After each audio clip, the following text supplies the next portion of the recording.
महाराज। जय गुरु जी, साध संगत जी। शुक्राना गुरु जी महाराज द मल्टीलिंगुअल जूम प्लेटफॉर्म समस्त गुरु परिवार का हार्दिक स्वागत करता है। आज इस प्लेटफॉर्म में एक बार फिर राकेश गुप्ता अंकल जुड़े हैं, जो कि गुरु जी के इस प्रेजेंट अवतार में उनके साथ रहे हैं। जब गुरु जी चोले में थे तो वो एक ब्लेस्ड संगत हैं। वो अपनी जर्नी हमारे साथ शेयर करेंगे। और अंकल, आपसे एक छोटी सी रिक्वेस्ट है कि गुरु जी ने शालिनी खेरा आंटी को एक वचन कहे थे कि भुखे रहे तो ਤੁਹਾਨੂੰ कदी रब नहीं मिल सकता। अंकल प्लीज इस वचन पे, गुरु जी की ये जो सुनहरे वचन है, इस पे थोड़ी सी आप रोशनी डालिए। और हम सब बहुत बेताब हैं आपकी जर्नी गुरु जी के साथ सुनने के लिए, आपके सत्संग सुनने के लिए। Over to you uncle and welcome to this platform. जय गुरु जी। आंटी एक बार वचन दोबारा बताना। हाँ जी, भुखे रहन तो ਤੁਹਾਨੂੰ कदी रब नहीं मिलता। अच्छा ठीक है भुखे आंटी। रहन हाँ ਤੁਹਾਨੂੰ जी कदी ठीक। रब नहीं मिल सकता। हाँ जी। गुरु जी को साष्टांग प्रणाम, संगत को नमस्कार। सबसे पहले मैं गुरु जी का और जो ये सत्संग मैनेज करवा रही है कमेटी, उसका बहुत आभारी हूँ कि जिन्होंने मुझे अपॉर्चुनिटी प्रदान किया कि मैं अपना गुरु जी के साथ जो मेरे अपने एक्सपीरियंस है वो शेयर कर सकूं। तो आंटी ने जो वचन बताया कि गुरु जी ने कहा था भूखे रहने नाल रब नहीं मिलता, तो मेरा वैसे तो गुरु जी ने जो कहा है, गुरु जी की कही भी बात को कोई भी इंटरप्रेट नहीं कर सकता। गुरु जी क्या कहते हैं, क्या मतलब होता है, क्या हम समझते हैं क्या होता है, लेकिन जो मुझे लगता है इसका मतलब गुरु जी ने कहना चाहा कि गुरु जी ने कभी हमें भ्रम में नहीं डाला। गुरु जी ने कहा कि मेरा भजन, मेरा गुणगान या किसी भी जिसको भी आप मानते हो उसका भजन करने के लिए खाली पेट रहने की कोई जरूरत नहीं है। गुरुजी ने कभी ये नहीं कहा हमें व्रत रखने के लिए। गुरुजी ने व्रत रखने के लिए कहा किन चीजों से, अहंकार से व्रत रखो, झूठ बोलने से व्रत रखो, बुराइयां करने से व्रत रखो, इन चीजों से व्रत रखने को कहा। लेकिन गुरुजी ने कभी ये नहीं कहा कि, गुरुजी कहते थे हमेशा बढ़िया खाओ, स्टैंडर्ड का खाओ, अच्छा खाओ, और खाने पीने के बाद ही ध्यान लगता है अच्छा। तो ये मेरे हिसाब से गुरुजी का कहने का मतलब ये है कि गुरुजी कहते हैं कि मेरा ध्यान लगाने के लिए आपको भूखा रहने की जरूरत है। यदि आप भूखा रह के करोगे तो प्रॉपरली ध्यान नहीं लग सकता। इसलिए आप आराम से खा पी के आराम से बेड पे बैठ के करो, चाहे कुर्सी पे बैठ के करो, चाहे जैसे मर्जी बैठ के करो, मेरा ध्यान मन से करो। जैसे गुरुजी कहते हैं गुप्त पाठ, गुप्त दान, गुप्त सेवा, तो गुरुजी कहते हैं मेरा पाठ कहीं पे भी बैठ के करो, उसके लिए किसी भी विधि की जरूरत नहीं है। और ये भी नहीं है कि आपने भूखे पेट करना है, ये अर्ली मॉर्निंग करना है। आपको दोपहरे में टाइम है दोपहरे में करो, रात को टाइम है रात को करो, और आराम से चाय पी के, स्नैक्स खा के, खाना खा के, जैसे भी मतलब जिसका जिसको जिस ढंग से अच्छा लगता है उस ढंग से करो। तो बाकी गुरुजी जो कहते हैं, गुरु के जो वचन है वो गुरुजी ही जानते हैं उसका मतलब क्या है। जितना मुझे लगा उसके हिसाब से मैंने इसका बताया, जो मेरा अपना माइंड कहता है। बाकी गुरुजी की लीला अनेक है, और हमारे जो गुरुजी हैं साक्षात भगवान है, लॉर्ड शिवा का अवतार है और सुप्रीम अथॉरिटी है। अब जैसे कहते हैं कि हमारे गुरुजी भगवान है, अब कई लोग ये क्वेश्चन करते हैं कि भगवान फिजिकल रूप में कैसे हो सकता है। तो ये लोगों का सबसे बड़ा मिथ है कि भगवान फिजिकल रूप में कैसे हो सकता है, क्योंकि हम ये भूल जाते हैं कि जितने भी भगवान पृथ्वी लोक पे आते हैं, चाहे भगवान राम आए हो, चाहे भगवान कृष्ण आए हो, या कोई भी देवी देवता आया हो, तो हर फिजिकल फॉर्म में आता है। और हर देवी देवता का जो फिजिकल फॉर्म में आता है उसका एक ऑब्जेक्टिव होता है कि उसने करना है क्या है। जैसे भगवान राम आए, भगवान राम ने रावण का उद्धार करना था या राक्षसों का संहार करना था। कृष्ण जी आए, कंस को मारना था, और सत्य की जीत होनी से सत्य को हराना था, कृष्ण जी आए। सिमिलरली गुरु जी आए कलयुग के अंदर, और गुरु जी भगवान शिव हैं, महाशिव हैं। गुरु जी से बड़ा कोई देवी देवता नहीं है, सब गुरु जी में समाये हुए हैं। गुरु जी इज द सुप्रीम अथॉरिटी। अब गुरु जी जो आए हैं कलयुग के अंदर, अब गुरु जी आए और कुछ टाइम के बाद फिजिकल चोला छोड़ के चले गए। लेकिन जो गुरुजी ने फिजिकल चलना छोड़ा, मेरे अपने हिसाब से मैं 100% मुझे विश्वास है कि गुरुजी ने चोला नहीं छोड़ा, क्योंकि गुरुजी जब फिजिकल रूप में रहे तब भी आपने बहुत सत्संग सुने होंगे, जब Guruji at a particular point of time present रहते थे at more than one place, क्योंकि भगवान शिव सबसे बड़े मायावी हैं। जैसे आपने सुना होगा कि गुरुजी दिल्ली में भी हैं, जलंधर में भी हैं, चंडीगढ़ में भी है, इवन यूएसए में भी हैं। एक ऐसा सत्संग भी है, गुरुजी एम्पायर स्टेट में भी थे और यूएसए में भी थे। और मैं अभी अपना सत्संग के दौरान बताऊंगा, मुझे भी गुरुजी ने एक बार डबल दर्शन दिए हुए हैं कि मेरे राइट में भी हैं गुरुजी और थोड़े दूर भी गुरुजी हैं, और दोनों गुरुजी ने मेरे से बात की और दोनों फिजिकल रूप में थे और अलग अलग ड्रेस के अंदर थे। तो ये गुरुजी हैं। अब कलयुग में गुरुजी आए। अब गुरुजी ने लोगों को भगवान प्राप्ति का, ये भगवान से कनेक्शन जोड़ने का बहुत सरल ढंग बताया, जिसको हर भगवान जब पृथ्वी लोक पे आते हैं वो बड़ा सिंपल ढंग बताते हैं, लेकिन उसके बाद जो लोग हैं, लोग उसको कॉम्प्लिकेटेड कर देते हैं, या ये कह लो जो भगवान के भक्त हैं वो उसको कॉम्प्लिकेटेड कर देते हैं। अब जैसे भगवान राम आए, भगवान राम ने भी किसी को कोई कॉम्प्लिकेटेड चीज नहीं बताई, कृष्ण जी आए उन्होंने भी कॉम्प्लिकेटेड चीज नहीं बताई। अब गुरु जी आए, गुरु जी ने सबको बड़ी सिंपल चीजें बताई। गुरु जी ने कहा नंबर एक तो एक में भरोसा रखो। गुरु जी ने ये कभी नहीं कहा कि सिर्फ मुझे मानो, गुरु जी ने कहा जिसको मानते हो उसको पूरे ढंग से मानो। ये नहीं कि कभी आप भगवान राम के होगे, कभी भगवान कृष्ण के होगे, कभी किसी के होगे, कभी किसी होगे। यदि तुम भगवान के सगे नहीं हो सकते तो भगवान तुम्हारा सगा क्यों होगा? मतलब एक का हाथ पकड़ो और उससे ही रिक्वेस्ट करो कि मुझे अपने चरणों में रख। अब हमने तो जैसे गुरु जी का हाथ पकड़ा हुआ है, हम तो गुरु जी को ही कहते हैं, रात को सोने से पहले गुरु जी से रिक्वेस्ट करते हैं, गुरु जी हम शुक्राना करते हैं कि आज हमारा पूरा दिन बहुत अच्छा बीता है। और मॉर्निंग में उठने से पहले सबसे पहले गुरु जी का थैंक्स करते हैं कि रात हमारी सही ढंग से निकलवा दी। तो ये हमारे गुरु जी हैं। अब गुरु जी के पास कोई कब जाएगा? गुरु जी को फिजिकल दर्शन गुरु जी ने जिसको देने थे वो गुरु जी ने सिलेक्ट किया कि किस किसको फिजिकल दर्शन देने हैं। ये गुरु जी सिलेक्ट करते हैं किसको अपने सत्संग में बुलाने हैं। ये गुरु जी डिसाइड करते हैं किसको जूम मीटिंग में बुलाना है। मतलब बिना गुरु जी की इच्छा के ना कोई गुरु जी के फिजिकल दर्शन कर सकते हैं, ना गुरु जी के बड़े मंदिर में जा सकते हैं, ना गुरु जी के छोटे मंदिर में जा सकते हैं, ना गुरु जी के जलंधर मंदिर में जा सकते हैं, ना गुरु जी के सत्संग में जा सकते हैं, ना किसी ऑनलाइन सत्संग में कोई पार्टिसिपेट कर सकता है, जब तक गुरु जी की इच्छा ना हो। अब जैसे मैं अपना बताता हूँ, हमारे लिए गुरु जी ने दिन फिक्स किया, बताएं कि 28 जनवरी 2006 को हमें गुरु जी के दर्शन होने हैं। तो मुझे कोई फ्रेंड जो हमारी सोसाइटी में ही रहता था, संगत का ही था, तो वो 2002 से बोल रहा था कि अंकल हमारे गुरु जी साक्षात शिव है, तो एक दिन आप एम्पायर स्टेट चलो, आपको बहुत आनंद आएगा। तो मैं बात टाल देता था, मुझे भी ये लगता था कि फिजिकल रूप में भगवान कैसे हो सकता है। लेकिन आज मैं मानता हूँ कि फिजिकल रूप में ही सारे भगवान आए हैं और हमारे गुरु जी भी साक्षात भगवान है। तो उसने मुझे 2002 में कहा, 2003 में कहा, 2004 में कहा, 2005 में कहा, लेकिन गुरु जी ने नहीं बुलाना था तो हमारा गुरु जी के दरबार में जाने का प्रोग्राम बन ही नहीं सका। उसके बाद 28 जनवरी 2006 को गुरु जी गुड़गांव के अंदर आए थे, लेजर वैली ग्राउंड के अंदर। तो मेरे दोस्त का 3-4 दिन पहले से फोन आना शुरू हो गया कि 28 जनवरी को गुरु जी आएंगे गुड़गांव के अंदर, भैया आप दिल्ली तो गए नहीं हो गुरु जी के मंदिर में, तो अब ये गुड़गांव के अंदर जो आ रहे हैं तो उस दिन आपने जरूर आना है। तो मैंने कहा ठीक है। मैंने वाइफ से बात की, वाइफ ने कह दिया भाई मैं तो मतलब नहीं जाती, क्योंकि वाइफ का भी यही हिसाब था, वो भी साधु संतों में कोई ऐसा वो नहीं करती थी, उसको भी ये लगता था सब पैसा झाड़ते हैं और कुछ नहीं करते हैं।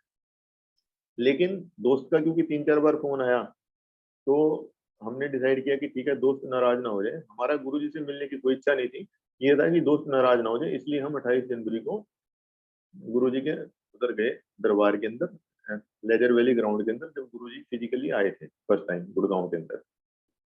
लेकिन जाने से पहले वाइफ ने कंडीशन लगा दी कि मेरी तरफ देखते रहना, जैसे मैं सारा करूँ चल देना, और लंगर तो हम करके ही नहीं आएंगे। लेकिन हम अपनी इच्छा से कुछ डिसाइड नहीं कर सकते, जब गुरुजी के दरबार में जाते हैं हम डिसाइड नहीं कर सकते कि हम लंगर करेंगे या नहीं करेंगे, ये सब कुछ गुरुजी डिसाइड करते हैं। तो जब हम गुरुजी के दरबार में पहुंचे, जैसे ही है हमें गुरुजी की नजर हमारे ऊपर पड़ी या हमने गुरुजी को देखा, तो हमारे सारे विचार चेंज हो गए। तो हम वहाँ पे 1 घंटा बैठे, 2 घंटा बैठे, 3 घंटा बैठे। उसके बाद हमने जल प्रसाद भी लिया, लंगर प्रसाद भी लिया, चाय प्रसाद भी लिया, और उसके बाद 3-4 घंटे कब हो गए हमें पता नहीं चला टाइम का। और उसके बाद गुरुजी ने ऐसी लीला रची कि जब हम घर पे वापिस आते हैं तो घर पे वापिस आने पे हम घर में किसी भी डायरेक्शन में देखते हैं, राइट लेफ्ट दाएं बाएं ऊपर नीचे, हमें ये लगता है कि सामने गुरुजी खड़े हैं। तो मैं अपनी वाइफ से पूछता हूँ, मुझे तो सामने गुरुजी नजर आ रहे हैं, वाइफ को भी नजर आ रहे हैं, बच्चों को भी नजर आ रहे हैं। तो हमारा तो समझो सारा जो घर है, घर में ये लगने लगे चारों तरफ गुरुजी गुरुजी हैं, और कुछ हमें दिखाई नहीं दे रहा।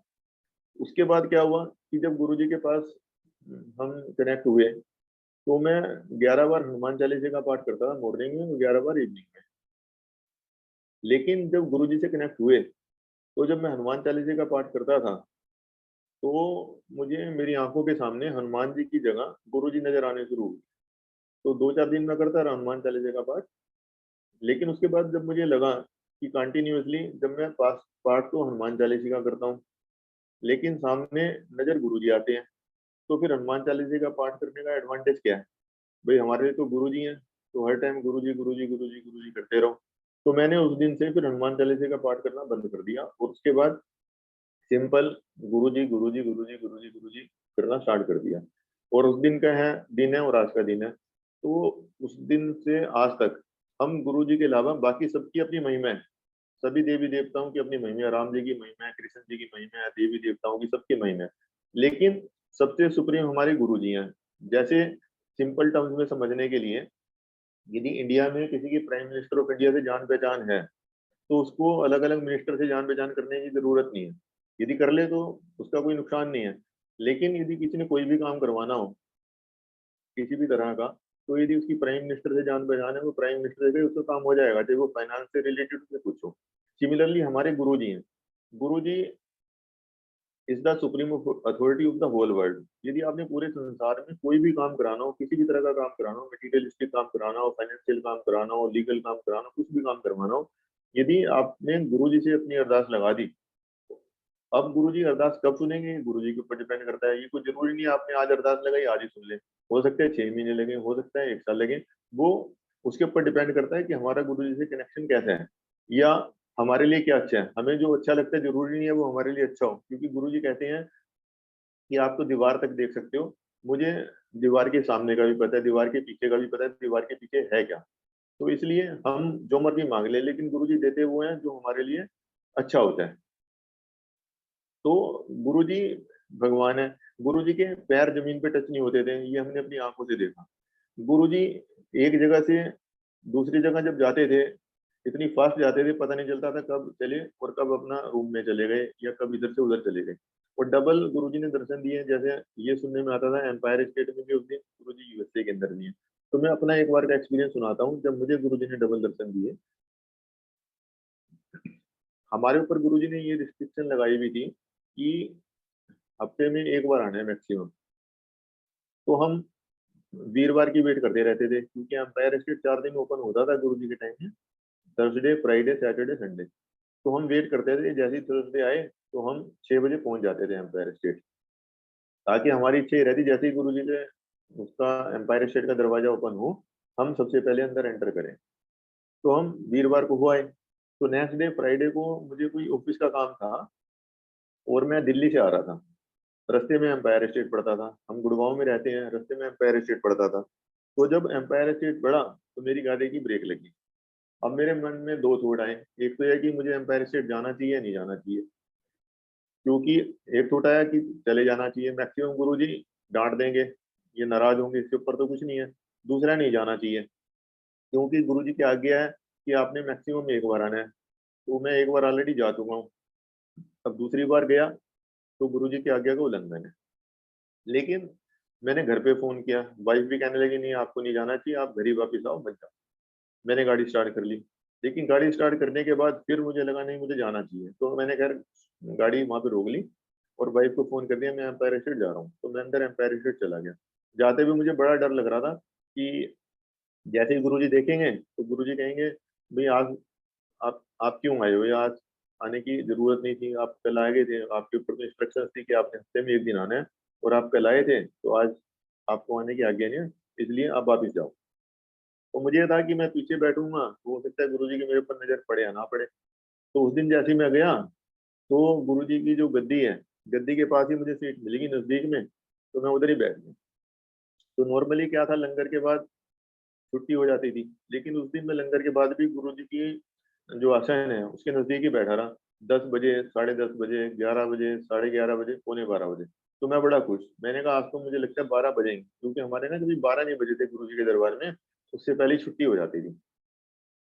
तो मुझे था 12 आज तो बजेंगे। तो तभी गुरुजी ने अपनी लीला दिखानी थी। गुरुजी अपने आसन से उठे, और जिन लोगों ने एम्पायर स्टेट देखा होगा, तो गुरुजी अपनी चोला चेंज करने के लिए सामने रूम था, उधर जाते थे। तो गुरुजी अपने आसन से उठे और रूम की तरफ गए, और मैं अपनी सीट से उठ के बाहर, जहाँ पे वाटर कूलर रखा होता था एम्पायर स्टेट के अंदर, उधर गया। तो जब मैं बाहर गया तो बाहर मैं क्या देखता हूँ, गुरुजी दूसरी ड्रेस में खड़े हैं, और मेरे से कहें ऐसे क्यों आया। मैं मोबाइल ऑन करने लगा था, ऐसे ही किया है। तो मैं गुरुजी को ये तो कहा नहीं कि मैं वाइफ को बताने आया हूँ कि आज हमारे 12 बजेंगे और मैं बहुत खुश हूँ। तो गुरुजी मुस्कुराए और कहने लगे बस आज नहीं, हुन जाओ। मतलब गुरुजी ने मुझे बाहर से ही छुट्टी कर दी।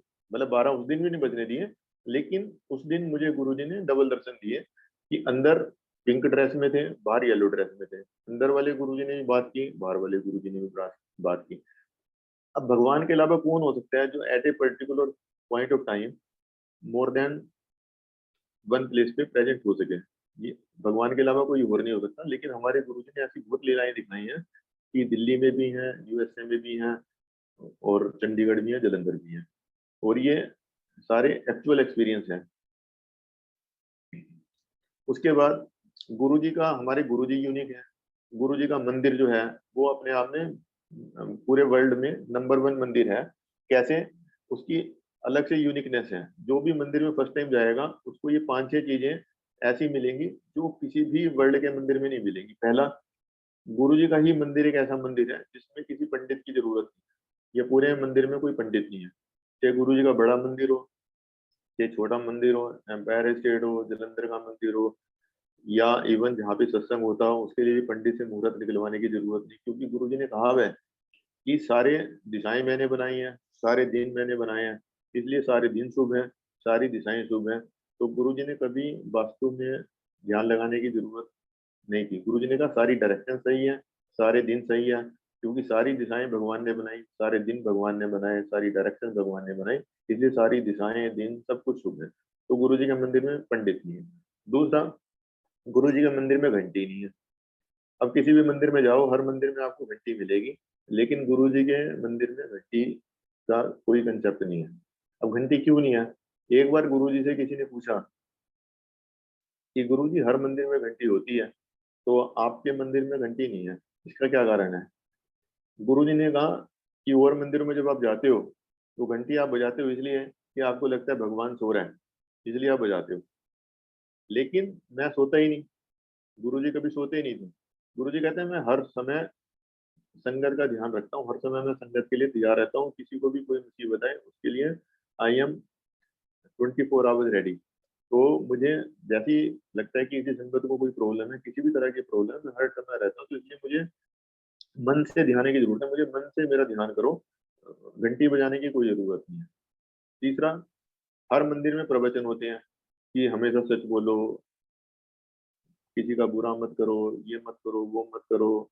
लेकिन हमारे मंदिर में ना गुरुजी ने कभी प्रवचन दिए, ना कभी प्रवचन होते हैं। उसके बाद जो प्रसाद है गुरुजी के मंदिर में, प्रसाद भी अपने आप में यूनिक है।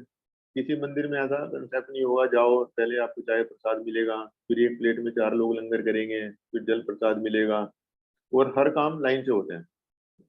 तो कोई वीआईपी की लाइन नहीं है। गुरु जी के मंदिर में कोई डिस्क्रिमिनेशन नहीं है।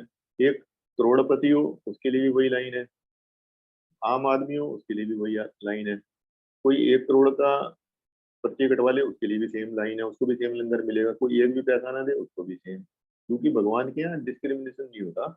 वही हमारे मंदिर में, हमारे गुरु जी के दरबार में कोई डिस्क्रिमिनेशन नहीं है। और यही मंदिर एक ऐसा यूनिक मंदिर है, हमने अपनी आंखों से देखा है। आपने सुना होगा कि जो मुस्लिम है, मुस्लिम किसी भी हिंदू मंदिर में नहीं जाते। हमारे मंदिर में हिंदू तो जाते ही हैं, सरदार लोग भी काफी जाते हैं, लेकिन हमने कभी कभी मुस्लिम संगत को भी देखा है, और उनके भी एक्सपीरियंस होते हैं, इसीलिए वो आते हैं। तो गुरुजी के यहाँ आने वाले हर समुदाय के लोग आते हैं, हिंदू, मुस्लिम, सिख सब आते हैं और सबका यहाँ पे कल्याण होता है। गुरुजी ने कभी डिफरेंशिएट नहीं किया। तो गुरुजी का मंदिर यूनिक है हर एंगल से, ना पंडित है, ना प्रवचन है, ना घंटी है, प्रसाद भी अपने आप में यूनिक है। उसके बाद गुरुजी ने हमें, जैसे हम गुरुजी के साथ कनेक्टेड हुए 28 जनवरी 2006 से, तो कई चीजें गुरुजी ने बताई जो बिल्कुल प्रैक्टिकल। गुरुजी कहते थे 80 प्रैक्टिकल गुरु हैं, 80 कोई प्रवचन नहीं करते, सिर्फ मेन मेन चीज बताते हैं, जिसको छोटी मोटी चीजें हैं जिसको कोई आदमी इंप्लीमेंट कर ले उससे उसका कल्याण है। जैसे गुरुजी ने कहा फॉरगेट दी पास्ट। अब ज्यादातर लोग पास्ट सोचते कि मेरे साथ ऐसा क्यों हुआ, ऐसा नहीं होना चाहिए था। तो जो हो गया गुरुजी कहते हैं उसको भूल जाओ, forget the past, enjoy the present presented by me. Guruji कहते हैं जो आपके साथ हो रहा है प्रेजेंट के अंदर, उसके अंदर एंजॉय करो, don't worry for the future. तो गुरुजी ने सबसे पहला मैसेज ये दिया, forget the past, enjoy the present, don't worry about the future. Guruji कहते हैं मुझे पता है कि तुम्हारे लिए क्या बेस्ट है, इसलिए तुम्हारे साथ जो हो रहा है होने दो और उसमें ही आप एंजॉय करो, अननेसेसरली चिंता मत करो। अब कई लोगों को ये होती है चिंता कि भाई मेरे पास 10 करोड़ रुपए आने चाहिए। अब 10 करोड़ रुपए उसने कह दिया गुरुजी को कि गुरुजी मुझे 10 करोड़ दिलवा दो। अब गुरुजी ने मान लो उसको 10 करोड़ रुपए दिलवा दिए, लेकिन उसको अगले दिन कैंसर हो गया, तो वो 10 करोड़ का करेगा क्या, यदि लाइफ ही नहीं रही। तो गुरुजी कहते हैं कि मैं पहले लाइफ एक्सटेंड करता हूँ, फिर हेल्थ देता हूँ, क्योंकि लाइफ एक्सटेंड कर दी और हेल्थ अच्छी ना हो तो ऐसी लाइफ का भी कोई फायदा नहीं, लाइफ एक्सटेंड हो गया। गुरुजी कहते हैं मैं पहले लाइफ एक्सटेंड करता हूँ, हेल्थ देता हूँ, और बाकी जो ये मोनेटरी चीजें हैं, संसारिक चीजें हैं, वो फ्री में ऑटोमेटिकली मिलती हैं। लेकिन किसको कितनी मिलेंगी वो गुरुजी डिसाइड करते हैं, डिपेंडिंग अपॉन द कनेक्शन, कि किसका गुरुजी के साथ किस टाइप से किस ढंग से कनेक्शन है उसके साथ। दूसरा मैसेज गुरुजी ने दिया, गुप्त दान, गुप्त पाठ, गुप्त सेवा। गुरुजी कहते थे कलयुग के अंदर शब्द भी चलता है कि यदि कोई कलयुग के अंदर अपने वेट के बराबर सोना भी दान कर दे तो भी उसकी कोई महिमा नहीं है कलयुग में। सिमिलरली गुरुजी ने कहा यदि आप कहीं पे भी कोई डोनेशन देते हो, यदि आपने डोनेशन दिखा के दी तो उसकी कोई महिमा नहीं है। मीन्स यदि आपने कहीं पे भी आप पर्ची कटवाते हो, रसीद कराते हो, दान देते हो, कुछ भी करते हो, यदि आप अपना दिखावा करते हो, अखबार में फोटो निकलवाते हो, मीडिया में डालते हो, या 10 लोगों को बताते हो, गुरुजी कहते हैं दान का मतलब ये है राइट हैंड दे या लेफ्ट हैंड को ना बताओ, वो है गुप्त दान। मतलब हमें ऐसा दान करना चाहिए जो हम गाए ना, सिर्फ हमारे अलावा किसी को पता नहीं चलना चाहिए। दूसरा गुरुजी कहते हैं गुप्त दान, गुप्त पाठ। गुरुजी कहते हैं मेरा पाठ करो तो तुम्हारे होठ भी फड़फड़ाने नहीं चाहिए। मतलब जो पाठ है, इवन मंत्र उच्चारण है, वो भी गुप्त रूप से करना चाहिए, मन मन में करना चाहिए। और गुप्त सेवा, ये सेवा, अब जैसे संगत कहती है हम इस सेवा में, हम उस सेवा में, हम ये करते हैं, हम वो करते हैं। गुरु जी कहते हैं जो बंदा जो भी सेवा कर रहा है उसको गाना नहीं चाहिए, जहाँ पे लगा हुआ है अपना करता रहे। और सेवा करने का पर्पस गुरु जी को ये होना चाहिए कि मैं गुरु जी के लिए सेवा कर रहा हूँ या गुरु जी को प्रसन्न करने के लिए सेवा कर रहा हूँ। ये पर्पज नहीं होना चाहिए कि मैं लोगों को दिखाने के लिए सेवा करूँ, लोग मुझे देखें कि ये अंकल बहुत ज्यादा सेवा करते हैं। मतलब सेवा का पर्पज शुड बी ओनली कि गुरु जी खुश हो, ना कि संगत खुश हो। ना संगत ये कहे कि बहुत बड़ा सेवादार है। मतलब गुप्त दान, गुप्त पाठ और गुप्त सेवा। अब गुप्त पाठ के ऊपर मैं थोड़ा सा ये बताना चाहता हूँ कि एक बार जब गुरु जी फिजिकल रूप में थे तो उस टाइम मंदिर, जो बड़ा मंदिर है, वो मंडे मंडे को ओपन होता था। तो उस टाइम मंदिर के अंदर कुछ लोग ये कहते थे कि मंत्र उच्चारण जो है, ओम नमो शिवाय शिव जी सदा खाए, ओम नमो शिवाय गुरु जी सदा खाए, इसका गुप्त पाठ होना चाहिए। और एक ग्रुप इस टाइप का था जो कहता था कि बोल बोल के करना चाहिए। तो जो बोल बोल के करता था उसको, जो गुप्त रूप से करते थे, उन्होंने उनको कहा भी बोल के नहीं करना चाहिए, गुरुजी ने कहा गुप्त पाठ होना चाहिए। तो उस ग्रुप ने कहा नहीं, हमने तो गुरुजी से पूछ लिया कि बोल बोल के कर सकते हैं। तो अगले दिन, ये हमारे सामने की बात है, अगले दिन जो गुप्त पाठ करते थे वो गुरुजी के पास गए। गुरुजी से कहा गुरुजी आप तो कहते हो गुप्त पाठ करना चाहिए, लेकिन वो पर्टिकुलर, मतलब संगत के कुछ लोग जो मंडे को जाते हैं वो बोल बोल के पाठ करते हैं। तो वो कहते हैं हमने भी गुरुजी से पूछ लिया। तो गुरुजी ने उसका ये जवाब दिया था, मेरे से पूछा नहीं गया कि पाठ मतलब पढ़ पढ़े गुप्त करना चाहिए या बोल के करना चाहिए, मुझे दसा गया था, मुझे बताया गया था कि हम बोल बोल के करते हैं। ठीक है। तो मतलब गुरुजी ने कहा मुझे दसा गया, मुझे बताया गया कि हम बोल बोल के करते हैं, लेकिन जब मैंने बोला वह कि गुप्त पाठ, इट मीन गुप्त पाठ, मतलब वैसे भी आप देखोगे कि ओम नमो शिवाय शिव जी सदा सहाय, ओम नमो शिवाय गुरु जी सदा सहाय का मन मन में जाप करोगे तो आपको लगेगा आपकी शक्ति भी ज्यादा लग रही है और अंदर आपको फीलिंग भी ज्यादा होगी। तो इसलिए गुरुजी ने कहा था कि मेरा जो पाठ करना चाहिए वो गुप्त रूप से करना चाहिए, आपके अलावा किसी को पता भी ना चले कि आप मेरा पाठ करते हो, तो उसकी महिमा ज्यादा है। तीसरा गुरुजी ने एक बताया कि जब मेरे मंदिर में आते हो, मेरे सत्संग में आते हो या इवन ऑनलाइन सत्संग में आते हो, तो आपका जो मोबाइल है, मोबाइल स्विच ऑफ होना चाहिए। और यदि ऑनलाइन सत्संग में आते हो नेचुरली मोबाइल तो स्विच ऑफ नहीं होगा, ऑन रखोगे, लेकिन उस टाइम एक्सक्लूसिवली ध्यान सत्संग की तरफ ही होना चाहिए, मोबाइल स्विच ऑफ होना चाहिए। दूसरा, अकल और रफल बाहर छोड़ के, गुरु जी कहते हैं जब मेरे मंदिर में, मेरे सत्संग में, मेरे ऑनलाइन सत्संग में कहीं भी एंटर करते हो तो माइंड और ईगो ये बाहर छोड़ के जाओ, कि मेरे यहाँ काम उधर से स्टार्ट होता है जहाँ पर मेडिकल साइंस खत्म हो जाती है। जिन लोगों को डॉक्टर मेडिकल साइंस जवाब दे देती है कि इसके 1-2 दिन रहेगी जीने के, या इसको डेड भी डिक्लेयर कर देते हैं, ऐसे ऐसे केसेस भी हैं जिनको गुरुजी ने खड़ा कर दिया। एक संगत को तो मैं भी जानता हूँ जिसको ऑल इंडिया वालों ने दिल्ली में डेड डिक्लेयर कर दिया था आज से 15-20 साल पहले, मतलब 2006 के आसपास, और वो आज भी जिंदे हैं।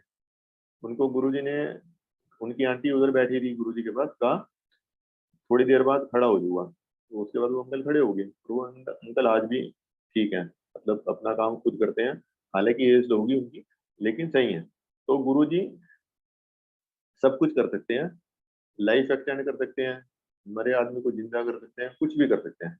उसके बाद गुरुजी एक ये चीज भी हमने गुरुजी के मुख से सुनी, गुरुजी कहते हैं मेरे पास जो संगत आती है, चाहे फिजिकल रूप में आती थी या आज की डेट में आती है, गुरुजी कहते हैं जो मेरे पास आते हैं वो कुछ मान के, ये सोच के आता है कि मैं बहुत बड़ा साधु हूँ, संत हूँ, महात्मा हूँ, भगवान हूँ। तो ये उसके ऊपर डिपेंड करता है कि उसको क्या मिलेगा, कि वो क्या सोच के आता है। यदि कोई ये सोच के आता है कि मैं बहुत बड़ा संत हूँ, बहुत बड़ा महात्मा हूँ, बहुत बड़ा साधु हूँ, तो साधु संत महात्मा तो किसी को कुछ दे नहीं सकते। वो मैक्सिमम ये बता सकते हैं कि तुम्हें ये दोष है, इसके लिए तुम ये वाला हवन करो, ये करो, वो करो, उसका उपाय बता सकते हैं। लेकिन जो मुझे भगवान समझ के आता है तो मैं उसके हिसाब से करता हूँ जो भगवान कर सकता है। भगवान क्या है? भगवान कैन डू एनीथिंग, भगवान कैन रीराइट। गुरु जी कहते हैं मैं भाग्य भी बदल सकता हूँ, और गुरु जी ने बदले हैं। अब जैसे ऐसे बहुत एक्सपीरियंस सुनने में को मिलते हैं कि जहाँ पे जन्म पत्री के हिसाब से किसी की लाइफ ही 10 ईयर्स की थी, गुरु जी ने एक्सटेंड कर दी, या किसी की लाइफ 50 ईयर्स की थी, गुरु जी ने एक्सटेंड कर दी। मतलब गुरु जी लाइफ को भी रीराइट कर सकते हैं, किस्मत को भी रीराइट कर सकते हैं, क्योंकि किस्मत लिखने वाले भगवान है गुरु जी। तो इसलिए सिर्फ गुरु जी ही एक ऐसी अथॉरिटी है जो अपने लिखे को बदल सकते हैं। जिसने जो रूल बनाया, पार्लियामेंट ने कोई रूल बनाया तो पार्लियामेंट ही चेंज कर सकती है। सिमिलरली गुरुजी ने यदि कोई रूल बनाया या गुरुजी ने किसी के भाग्य में कुछ लिखा है तो उसको गुरुजी रीराइट कर सकते हैं, और ये गुरुजी ने किया है और हमने अपनी आंखों से देखा है। अब मैं बताता हूँ, जब हम गुरुजी के साथ, जब मैं फर्स्ट टाइम गुरुजी के पास गया, गुरुजी भगवान कैसे हैं, उनको कैसे मन की बात पता चल जाती है। मैं अपना सबसे पहला एक्सपीरियंस बताता हूँ जो गुरुजी के पास जाने से हुआ। तो जब हम 2006 में फर्स्ट टाइम एम्पायर स्टेट गए, जैसे ही मैंने गुरुजी को मत्था टेका तो गुरुजी कहने लगे आओ कंपनी सेक्रेटरी। मैंने चार्टर्ड अकाउंटेंसी और कंपनी सेक्रेटरी दोनों का किए हुए हैं, लेकिन मैंने हमेशा एज ए चार्टर्ड अकाउंटेंट काम किया था। मैंने अपनी सीए 86 में की थी, 86 से लेके 2006 तक मैंने हमेशा एज सीए काम किया। लेकिन जब गुरुजी के पास जैसे माथा टेका तो गुरुजी कहने लगे आओ कंपनी सेक्रेटरी। तो जो संगत ने मुझे कहा था कि गुरुजी के पास चलो, मैंने उससे कहा यार मेरे कान में सुनाई दिया आओ कंपनी सेक्रेटरी, इसका मतलब क्या है? मुझे कहा या किसी और को कहा?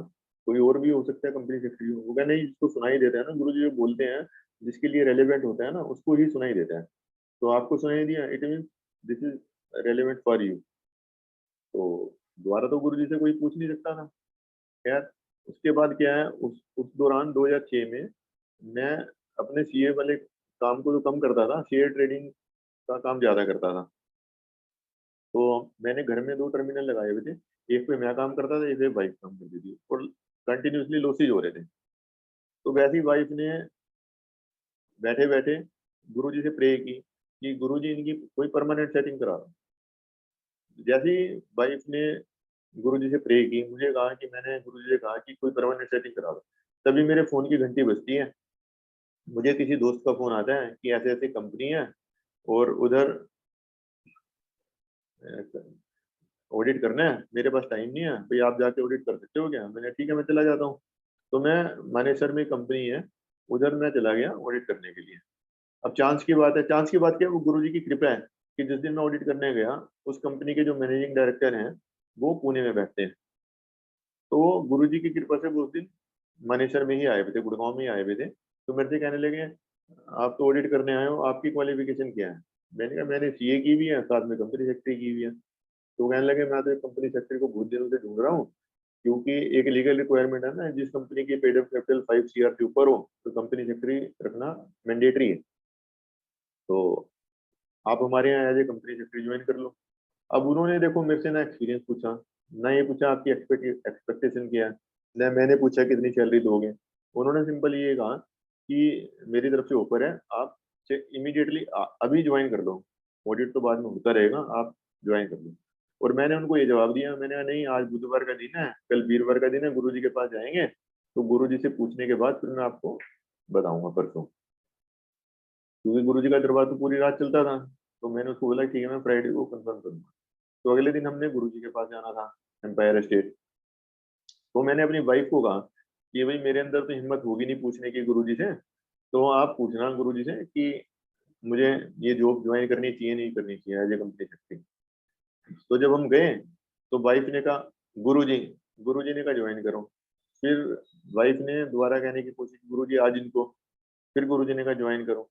फिर वाइफ ने सोचा गुरुजी को तो शायद समझ नहीं आ रहा, तो वाइफ ने पूरा कहा गुरुजी आज इनको कंपनी सेक्रेटरी की जॉब, तो इससे पहले कि वाइफ कंप्लीट कर पाती, गुरुजी को मैंने तो जॉब दिलवाई है, ज्वाइन करो। मतलब आप ये देखो, गुरुजी को 1 हफ्ते पहले पता था ये होने वाला है। और गुरुजी की कृपा से जो इस कंपनी को मैंने 2006 में ज्वाइन किया था, उसी कंपनी का आज की डेट में मैं मतलब कंपनी सेक्रेटरी तो नहीं हूँ, लेकिन कंपनीज एक्ट का सारा काम के बारे में कंसल्टेंसी करता हूँ, प्लस टैक्सेशन का करता हूँ, प्लस बैंकिंग का करता हूँ। मतलब उस कंपनी का ओवरऑल फाइनेंशियल कंट्रोल मेरे हाथ में ही है। और उस कंपनी के जो मैनेजिंग डायरेक्टर वो पुणे में बैठते हैं। और गुरुजी की कृपा से जो मैनेजिंग डायरेक्टर या डायरेक्टर्स हैं, उनको कुछ भी पूछना हो मेरे से पूछते हैं, और जो मैं कह दूँ वही बात फाइनल होती है। और गुरुजी की कृपा से मैनेजिंग डायरेक्टर या जो डायरेक्टर, वो भी मुझे इतने बढ़िया गुरुजी ने दिलवाए। यदि मुझे 2-4 दिन के लिए गुरुजी के सत्संग के लिए या गुरुजी के किसी भी काम से या गुरुजी के कनेक्शन में मैं उसको बोल दूँ कि मुझे 7 दिन मंदिर जाना है, तो वो कभी नहीं मना करेंगे, ठीक है, दफ्तर का काम होता रहेगा, गुरुजी के काम के लिए मना नहीं करते। क्योंकि गुरुजी ने उनको भी अपनी लीलाएँ दिखाई हैं। अब जो कंपनी का जो हमारा मैनेजिंग डायरेक्टर है, उनका नाम है श्रीधर जैन, पुणे में रहते हैं। तो एक बार क्या हुआ, वो दिल्ली आए हुए थे, तो मैं उनके साथ था। तो मुझे वापसी में कहने लगे, एक ही गाड़ी में थे हम दोनों, कि आपको ना मैं कभी अपने, एक जैन मुनि हैं, जब उनके प्रवचन हो रहे होंगे ना गुड़गाँव के अंदर, तो मैं आपको बताऊँगा, आप प्रवचन सुनने जाना, तो बहुत बढ़िया प्रवचन करते हैं। तो मैंने बोल दिया एमडी को, मैंने कहा मुझे प्रवचन सुनने की ज़रूरत नहीं है। तो वो कहने लगे क्यों? मैंने कहा हम तो भगवान के संपर्क में हैं, हम तो भगवान के पास जाते हैं, हमने तो भगवान को देखा है, और भगवान के पास जाते हैं हम तो हफ्ते में 4 दिन। तब तक हमारे ऊपर रिस्ट्रिक्शन नहीं लगी थी, हम चारों दिन जाते थे, वीरवार, शुक्रवार, शनिवार, इतवार, बस Thursday, Friday, Saturday, Sunday, 4 days हम रेगुलर जाते थे गुरुजी के दरबार में। तो वो बड़ा हैरान हुआ, कह रहा आप क्या भगवान को कैसे देखे हैं? मैंने कहा हमारे गुरुजी हैं। कह क्या नाम है? मैंने उनका कोई नाम नहीं, उनका नाम सिर्फ गुरुजी है, and he is Lord Shiva, और वो भगवान है। क्या आप कैसे कह सकते हो? मैंने कहा मैं कह रहा हूँ, मेरा अपना वो है, मानना कि वो भगवान है, क्योंकि वो सारी ऐसे काम करते हैं जो भगवान के अलावा कोई कर ही नहीं सकता। उसके अंदर भी बड़ी जिज्ञासा हुई, तो वो कहने लगा एक काम करो, आज शाम को मुझे भी दर्शन करवाना। मैंने कहा ठीक है। तो फिर वो कहने लगा चलो ऑफिस से जब चलना होगा तो बताना, निकलते हैं। तो कहने लगा 6 बजे दरबार खुलेगा ना, चलते हैं 4 बजे। मुझे घर से वाइफ को भी लेना है।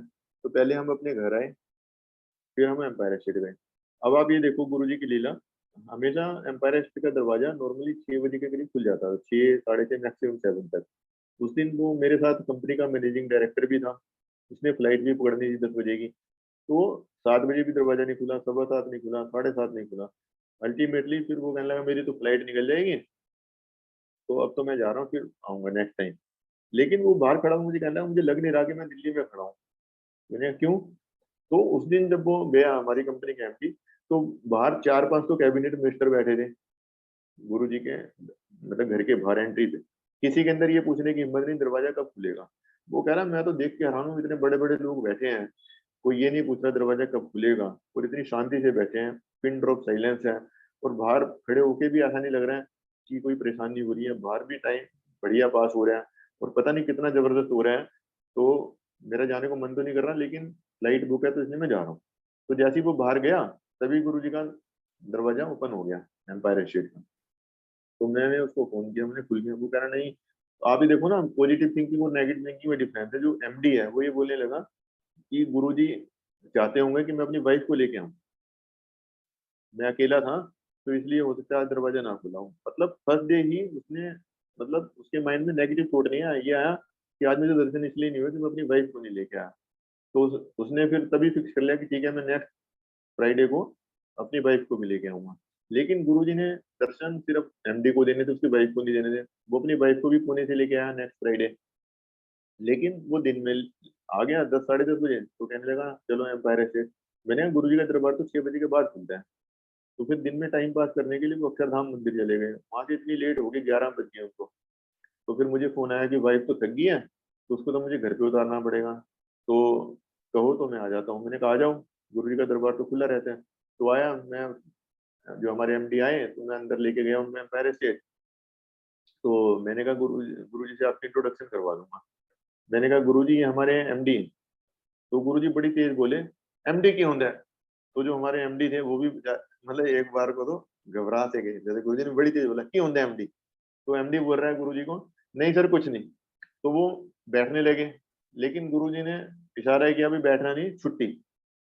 तो खैर उनको बैठने नहीं दिया, तो जाओ। तो बाहर आके तो मेरे से पूछना कि अंदर और लोग भी बैठे थे, तो मुझे क्यों नहीं बैठने दिया होगा। मैंने कहा आपको इसलिए नहीं बैठने दिया होगा, गुरु जी एक चीज ये भी कहते हैं कि कई संगत कहती थी किसी को गुरु जी नजदीक बैठाते हैं, किसी को फर्स्ट फ्लोर पे बैठाते हैं, किसी को दूर बैठाते हैं। गुरु जी कहते हैं यदि आप डॉक्टर के पास जाओ, वो बीमारी के हिसाब से मेडिसिन देता है। जिसको छोटी बीमारी हो उसको एक हल्की सी टेबलेट दे देता है, उसको ज्यादा बीमारी हो उसको 2 टेबलेट देता है, कैप्सूल भी दे देते हैं, इंजेक्शन भी दे देते हैं, और बहुत ज्यादा जरूरत हो तो एडमिट करना पड़ता है। सिमिलरली गुरु जी कहते हैं कि जिसने बहुत उल्टे काम किए हुए हों, या जिसको बहुत ज्यादा दवाई देने की जरूरत हो, उसको मैं फ्रिक्वेंटली बुलाता हूँ, उसको नजदीक भी बैठाता हूँ।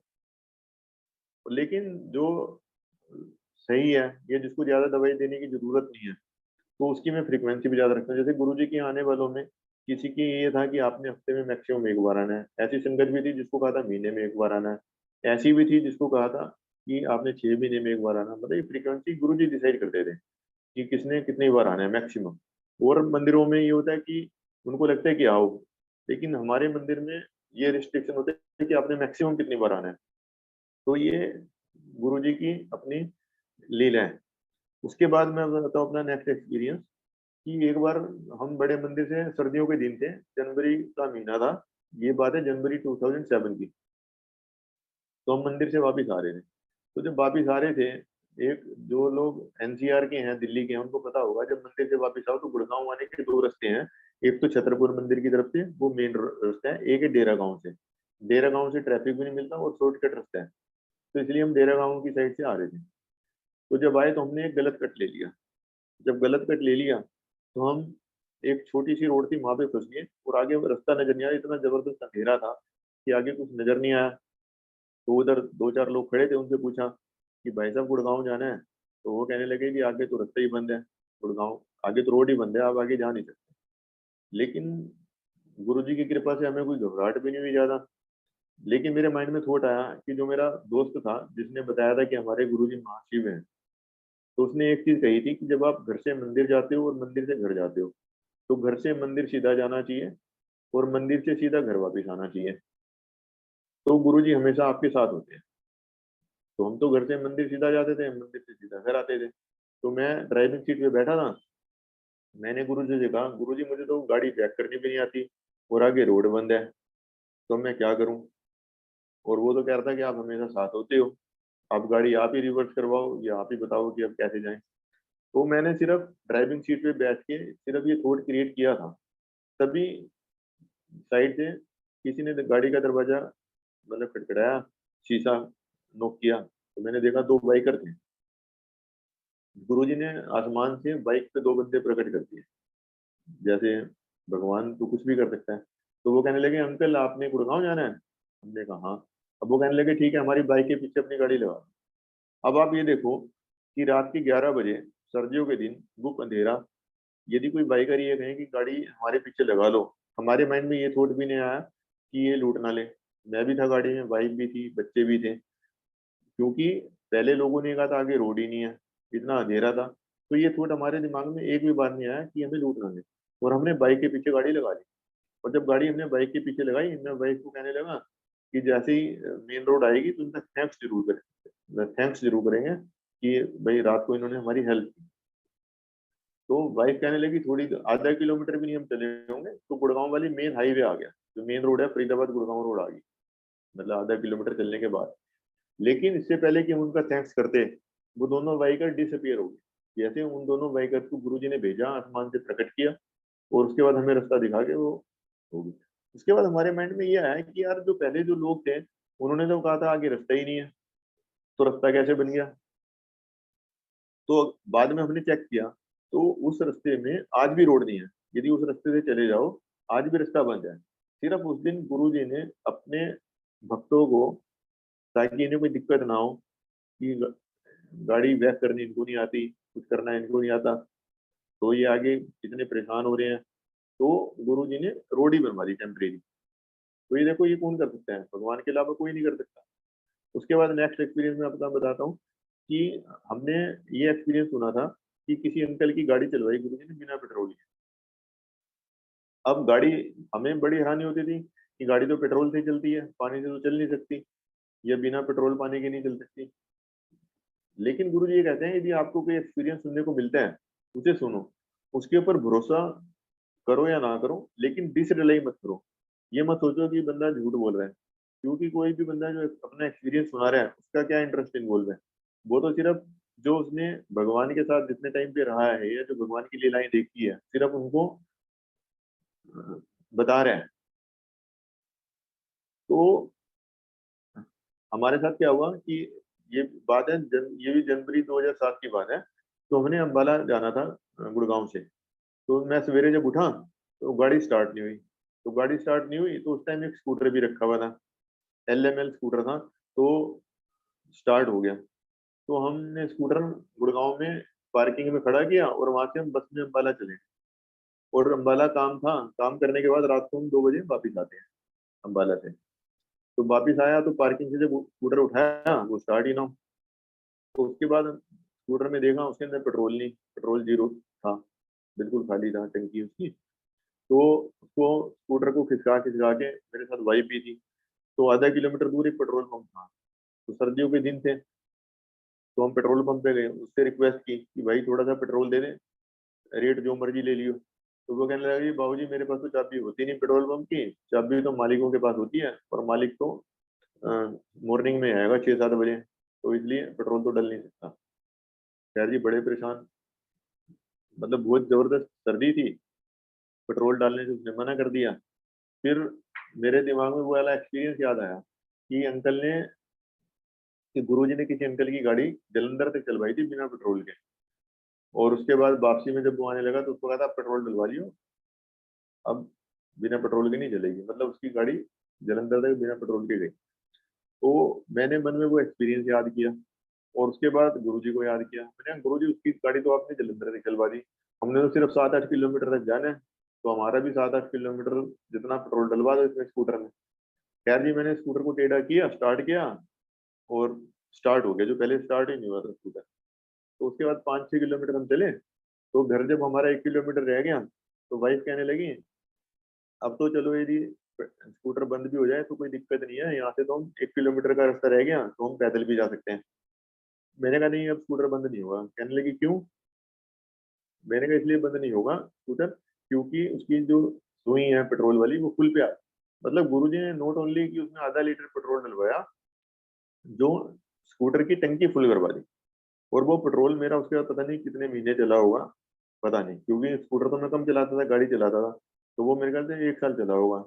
बाकी ये है कि घर पे आके खोल के देखा तो भी उसकी जो टंकी फुल थी स्कूटर की। अब अभी देखो कि जिस स्कूटर के अंदर एक बूंद पेट्रोल नहीं था, उसकी टंकी को फुल करवा दिया। ये कौन करवा सकता है?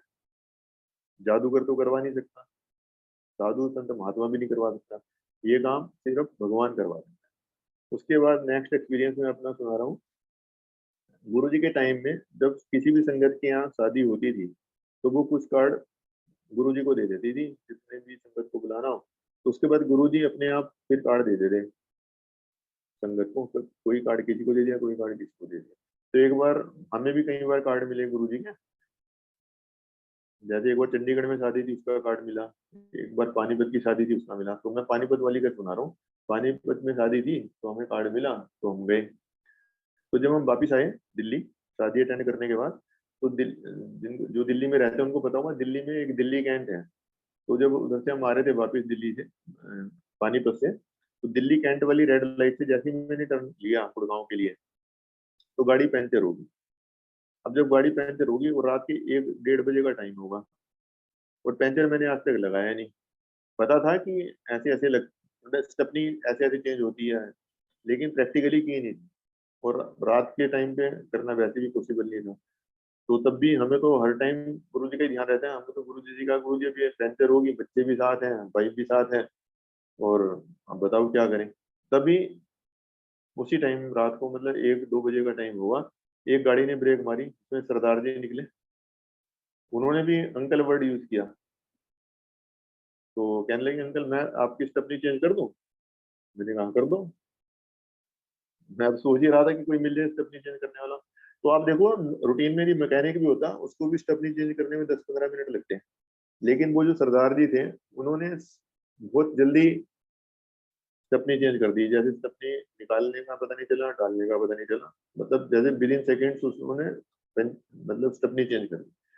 और उसके बाद मैंने उनसे कहा बता अंकल आपकी क्या सेवा करें। तो कहा नहीं, इंसानियत का भी कुछ फर्ज होता है। तो उन्होंने एक पैसा नहीं दिया स्टेपनी चेंज करने का, और अपना बस चले गए कि भाई ये इंसानियत का भी कोई फर्ज होता है। तो उन्होंने एक पैसा नहीं दिया।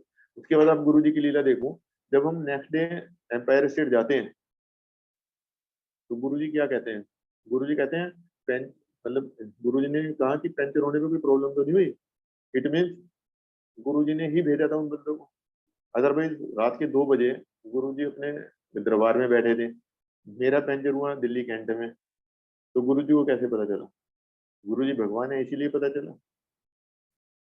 नेक्स्ट मैं सुनाता हूँ अपना एक्सपीरियंस। जैसे मैं भी आज जिंदा हूँ, गुरु जी की कृपा से ही जिंदा हूँ। अदरवाइज 2008 में ही हो सकता है मैं ऊपर चला जाता। यार मैं जैसे बताया ना, 2008 में मैं शेयर ट्रेडिंग का काफी काम मैंने करना शुरू कर दिया फ्यूचर ऑप्शन में। जिन लोगों को शेयर ट्रेडिंग करते हैं और फ्यूचर ऑप्शन में पता है, तो फ्यूचर ऑप्शन में अनलिमिटेड लॉस भी हो सकता है, अनलिमिटेड प्रॉफिट भी हो सकता है। दोनों ही काम हो सकते हैं।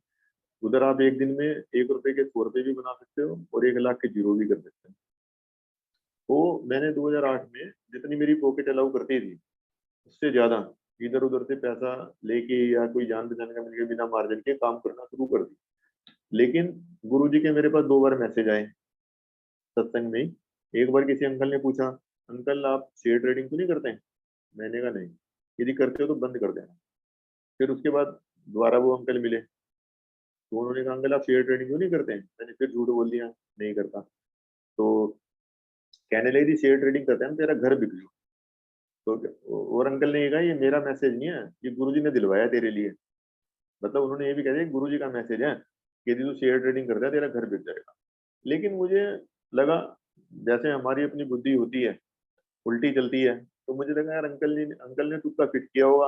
अब गुरुजी को क्या पता कि मैं शेयर ट्रेडिंग करता हूँ, या शेयर ट्रेडिंग करूंगा तो उसमें नुकसान ही होगा, या इतना नुकसान होगा कि घर भी बिक जाएगा। तो खैर मैंने झूठ बोला था उनको। उसके बाद क्या हुआ, 2008 में जो लोग शेयर ट्रेडिंग में काम करते हैं उनको पता हुआ, जनवरी 2008 में इतना जबरदस्त मार्केट क्रैश हुआ था कि उस टाइम जो एनएससी का जो इंडेक्स था 6400 होता था। 6400 से वो घट के विद इन 4-5 ट्रेडिंग सेशन 2800 आ गया। तो उस टाइम जिनकी भी फ्यूचर ऑप्शन में पोजीशन थी और हेजिंग नहीं की हुई थी, उन सबको बहुत जबरदस्त लॉस हुआ। मैं उनमें से एक था। तो अब चांस की बात है, तभी उसी दौरान मेरी मदर एक्सपायर हुई। तो मदर अम्बाला रहती थी, तो मैं अम्बाला गया था। जैसे ही मैं क्रिमिशन लैंड से आया, उन्हीं अंकल का फोन आ गया, क्योंकि गुरुजी ने फिर मैसेज दिया होगा कि उसको बहुत जबरदस्त लॉस हुआ। तो अंकल कहाँ हो? मैंने कहा मैं तो मदर एक्सपायर हो गई हैं और बस अब क्रिमिशन ग्राउंड से वापिस आया हूँ। लेकिन मैंने उसी दिन पूछ लिया अंकल से, मैंने कहा मार्केट कितनी बुरी और गिरेगी? तो वो अंकल कहने लगे, अंकल आप तो शेयर ट्रेडिंग में करते नहीं काम, तो आपको क्या लेना, जितनी मर्जी गिरे, आपको क्या लेना? अब मैं उनको ये तो कहा नहीं कि मैं तो झूठ बोल रहा था कि मेरा तो बहुत जबरदस्त नुकसान हुआ या और ज्यादा गिर गई, तो और मैं तो कहीं कुछ करने वाला नहीं। यार वहां से जब हम वापिस आ रहे थे, तो रास्ते में एफएम में आ रहा था कि किसी ने छत से छलांग मार दी, उसको इतना नुकसान हुआ कि वो लोगों की लाइबिलिटी पे नहीं कर सकता था।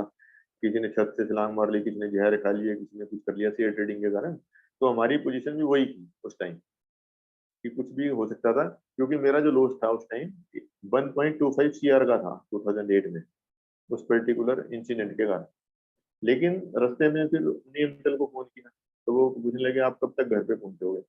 हमने कहा 6 साढ़े 6 बजे तक पहुंचेंगे। तो आप गुरुजी की कृपा देखो कि वो जो संगत थी, वो संगत अपनी वाइफ के साथ और एक संगत और अपनी वाइफ के साथ, मतलब 4 लोग हमारे पहुंचने से पहले हमारे घर पे थे। तो कहने लगे अंकल अब बता तुझे एग्जैक्ट कितना लॉस हुआ। मतलब उन्होंने ना तो मदर का पूछा कि शोक हुआ कि आपकी मदर चली गई, ये हो गया वो हो गया। उनको सिर्फ गुरुजी ने हमें समझाने के लिए भेजा था कि अंकल बता कितना लॉस हुआ। मैंने कहा 1.25 का लॉस हुआ, तो कैसे करेंगे? मैंने कहा एक तो ऑप्शन है कि फ्लैट सेल कर दें, दूसरी ऑप्शन है ज्वेलरी भी सेल कर दें, ये कर दें वो कर दें। ये तो गुरुजी ने मना कर दिया ना, फ्लैट सेल करना है ज्वेलरी सेल करना है। मैंने फिर क्या करें? क्या कुछ नहीं करना। तो गुरुजी ने ये मैसेज दे के भेजा है कि ये मैसेज दिया है कि उसको जाके ये बोलना, इतनी मुसीबत के अंदर भी उसने सिर्फ मुझे याद किया, ना उसने भगवान राम को याद किया, ना भगवान कृष्ण को याद किया, ना किसी देवी देवता को याद किया। इसके अंदर भी उसने अंदर अंदर गुरुजी गुरुजी गुरुजी कह के मुझे कहा कि गुरुजी मेरा मेरे पे दया करो या मेरा ख्याल रखो जो भी। तो इसलिए मैं किसी को मैसेज 2 बार मैसेज देता हूँ, तीसरी बार मैसेज मैं उसी को देता हूँ जो मुझे लगता है कि वो सिर्फ और सिर्फ मेरा ध्यान कर रहा है। तो उस संगत ने मुझे ये कहा। तो क्या गुरुजी ने कहा कि उसको बोल दियो अब वो सूदे सूदे कुछ ना काटे। अब मैं सोच, अब आप पूछोगे गुरुजी को शेयर ट्रेडिंग का क्या पता? भगवान को तो हर चीज का पता है, शेयर ट्रेडिंग हो चाहे जो मर्जी। तो गुरुजी ने उसको बोला सौदे ना काटे, मैं ऐसी लीला रचूंगा कि उसका जो लॉस है वो मैनेजेबल लेवल पे आ जाएगा। जैसे 1.25 करोड़ का था, वो 10-15 लाख पे आ जाएगा। अब मैं सोचूं ये कैसे हो जाएगा, 1.25 करोड़ का लॉस 2-3 दिन में 10-15 लाख पे कैसे आ जाएगा? तो जो लोग शेयर ट्रेडिंग करते होंगे, यदि वो जनवरी 2008 का हिस्ट्री निकालेंगे, तो उस दिन एक तो यूएस में फेडरल फेडरल बैंक की मीटिंग थी, उसमें जो रेट कट हुआ 2.5% हुआ, 2.5%, जो हिस्ट्री में कभी नहीं हुआ था। दूसरा, उस टाइम जो फाइनेंस मिनिस्टर था इंडिया में, पी चिदम्बरम था, उसने अनाउंसमेंट की उसी रात को कि जिनके मार्जिन खत्म हो गए हैं उनके सौदे कटेंगे नहीं, सौदे कैरी फॉरवर्ड होंगे। क्योंकि यदि मार्जिन में लॉस हो जाता है, सौदे कट जाते हैं, और मुझे लॉस इतना ज्यादा, मेरे सौदे तो कटने ही थे। तो इन 2 अनाउंसमेंट के कारण ना तो मेरा सौदा कटा, प्लस वो 2.5% जो रेट कट हुआ उसके कारण 2-3 दिन मार्केट इतनी बाउंस बैक हुई, जो नेशनल स्टॉक एक्सचेंज का इंडेक्स 6,400 से 2,800 आ गया था, वो दोबारा 5,200 आ गया विद इन ट्रेडिंग सेशन। और मेरा लॉस 10-15 लाख रह गया। अब 10-15 लाख के लिए मैंने पर्सनल लोन लिया, और पर्सनल लोन की मेरी ईएमआई जो बैठी, मान लो 25,000 बैठी। तो गुरुजी की कृपा से जिस कंपनी में मैं हूँ, वहीं पे मेरी उसी महीने से जो मुझे कंसल्टेंसी चार्जेस मिलती है 25,000 की इंक्रीज हुई। जितने मुझे पहले पैसे मिलते थे, उसने, जो कंपनी का एमडी है, उसने ऑटोमेटिकली मेरे बिना कहे मेरी जो कंसल्टेंसी चार्जेज है उतनी बढ़ा दी जितनी मेरी ईएमआई है। अब आप देखो, गुरुजी ने 1.25 करोड़ के लॉस को भी इतने आराम से निपटवा दिया। ना मुझे सुसाइड करना पड़ा, ना कुछ करना पड़ा, ना मेरा लिविंग स्टैंडर्ड रिड्यूस हुआ, कुछ नहीं हुआ। तो ये भगवान के अलावा कोई नहीं कर सकता। तो यहाँ पे भी गुरुजी ने मुझे यही मतलब मैसेज दिया, या मेरी गुरुजी ने इसीलिए मेरी रक्षा की कि मैं गुरुजी के अलावा मैंने किसी के पास अर्जी नहीं लगाई, सिर्फ अर्जी गुरुजी के पास लगाई। ना मैंने किसी और भगवान को याद किया, सिर्फ गुरुजी के कहा भाई गुरुजी अब बस आपकी ही है, आपने मेरी लाज रखनी है, लाज रखो। जो करना हो, मारना हो मारो, लाज रखनी हो लाज रखो, जैसे करना हो करो, तो जो आपको पसंद हो या जो मेरे लिए अच्छा हो वैसा करो। तो गुरु जी ने किया, ठीक है।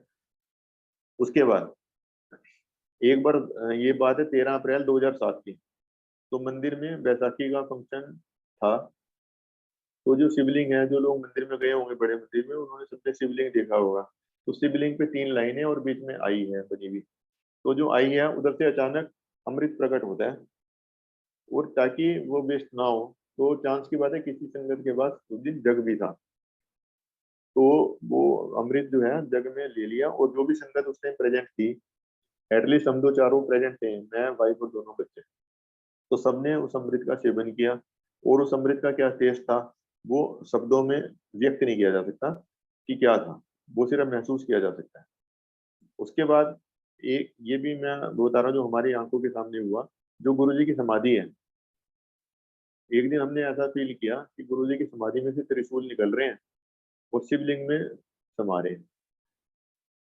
और एक त्रिशूल ही निकला, एक के बाद एक त्रिशूल निकलता गया और गुरु जी की समाधि में समाया। ये मैं नजारा हमने अपनी आंखों से देखा, मैंने देखा, वाइफ ने देखा, बच्चों ने देखा। उसके बाद एक दिन सोमवार का दिन था, हम बड़े मंदिर के अंदर बैठे थे, तो ओले पड़े। तो ओले सबको पता है नॉर्मली राउंड शेप के होते हैं, लेकिन उस दिन जो ओले पड़े पूरे गुड़गांव के अंदर या पूरे एनसीआर के अंदर सब राउंड शेप के अंदर पड़े। लेकिन जो हमारा बड़ा मंदिर है, बड़े मंदिर की चार दीवारी के अंदर जितने भी ओले पड़े, वो सारे ओले में कुछ शेप बनी हुई थी, जैसे किसी में समोसा, किसी में जलेबी, किसी में गणेश जी, मतलब हर के अंदर आकृतियां बनी हुई थी, कोई ना कोई शेप। तो ये भी गुरु जी की लीला थी। उसके बाद एक बार सहारनपुर गया हुआ था मैं 8-10 दिन के लिए, मेरे ससुराल है सहारनपुर। तो जब गुरु जी से मिले हुए 2-4 दिन हो जाते थे, तो बड़ा ये लगता था कि गुरु जी के दर्शन नहीं हुए। मतलब ये लगता था कि पता नहीं खाना नहीं खाया है, क्या नहीं खाया, मतलब कुछ भी करने को मन नहीं करता था। तो उस दिन शाम के टाइम था, सहारनपुर में मैं मार्केट में निकला, तो उधर एक शिव जी की मूर्ति थी, रास्ते में फुआरा था, वहां पे शिव जी की मूर्ति थी। तो मैं वैसे ही वहां पे खड़ा था, मैंने कहा गुरु जी आपके तो दर्शन हुए नहीं, 4-5 दिन हो गए, दर्शन की बड़ी इच्छा है।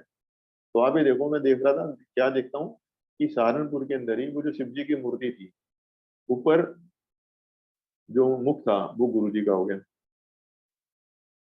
फिर मैंने दोबारा देखा, वो गुरु जी का मुख लग रहा, मतलब कुछ सेकंड्स के लिए उसका रूप गुरु जी वाला हो गया। मूर्ति वो शिव जी की रही, लेकिन वो मुझे उसके अंदर गुरु जी नजर आए। तो ये है कि मेरी इच्छा थी गुरु जी के दर्शन करने की, तो मुझे सहारनपुर में भी गुरु जी ने दर्शन दे दिए। उसके बाद मेरे जो फादर इन लॉ है सहारनपुर में, तो उनको 2006 तक ये प्रॉब्लम थी, 4-5 साल से, कि कोई भी चीज वो खाते थे ना, इवन ब्रेड खाते थे ना, ब्रेड भी इनसे खाई नहीं जाती, मतलब डाइजेस्ट नहीं कर सकते थे, गले से नीचे नहीं उतरती थी, वोमिटिंग हो जाती थी उनको। तो मैंने उनको कहा, मैंने कहा भी ऐसे ऐसे हमारे गुरुजी हैं, आओ एक बार यहाँ चलेंगे तो कल्याण होना होगा। तो किसी का कल्याण तो डे वन पे हो जाता है, किसी को 6 महीने लगते हैं, किसी को साल लगते हैं, लेकिन होता सबका कल्याण है। लेकिन कितना टाइम लगेगा वो सिर्फ गुरु जी को ही पता होता है, क्योंकि बीच में कोई मीडिएटर तो है नहीं, सबका गुरु जी से डायरेक्ट कनेक्शन है। तो आप आओ। तो खैर वो आ गए। तो जब हम गए वीरवार को गए हम गुरु जी के यहाँ, तो फादर इन लॉ को भी साथ ले गए। तो वाइफ ने कहा गुरु जी को, गुरु जी मेरे फादर हैं। तो गुरु जी ने कहा कल लोटा लेके आए। कई बार गुरु जी किसी किसी को लोटा ब्लेस करते थे, तो लोटा लेके आए। तो अगले दिन हम फिर गए, तो गुरु जी ने लोटे की अपनी उंगली टच की, बस उसके बाद तो कुछ पता नहीं। फिर सिंगला अंकल होते थे, जैसे भगवान राम के हनुमान जी है, वैसे गुरु जी के टाइम में जो सबसे नजदीक रहते थे गुरु जी के, सिंगला अंकल होते थे। तो हमने सिंगला अंकल से पूछा कि अंकल क्या करना है। तो अंकल ने कहा भाई इस लोटे के अंदर रात को पानी भर के रख दो, सवेरे जब उठोगे तो थोड़ा पानी पी लो, थोड़ा जब नहाओगे तो पहले पानी में यूज कर लेना। उसके बाद लोटे को राख से मांजना है और खुद ही मांजना है जो पेशेंट है, बस ये काम करना है। तो आप ये देखो वो लोटा जो गुरु जी ने दिया, उसके बाद मतलब जो मेरे फादर इन लॉ ने लोटे का प्रयोग किया और सही हो गए। मतलब उसके बाद जो बड़े बड़े डॉक्टरों को दिखा लिया था और उनकी प्रॉब्लम सोल्व नहीं हो रही थी, गुरु जी के एक दर्शन मात्र से होगी, मतलब वो प्रॉब्लम उनकी सोल्व हो।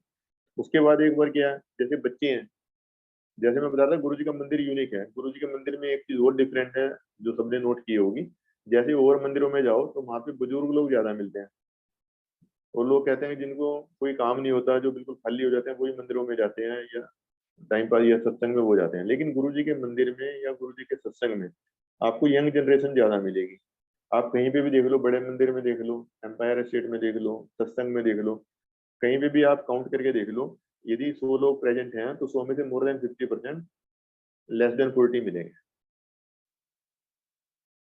तो ऐसे ही मैं यही एक्सपीरियंस सुना रहा। एक दिन क्या है, रात को 11 बजे का टाइम था, मेरे बच्चे उस टाइम छोटे थे, 10th 11th में था, एक 7th 8th में होगा, छोटे थे, मतलब 2006-7 में। तो रात को 11 बजे उनके मन में इच्छा हुई कि गुरु जी के दर्शन करें।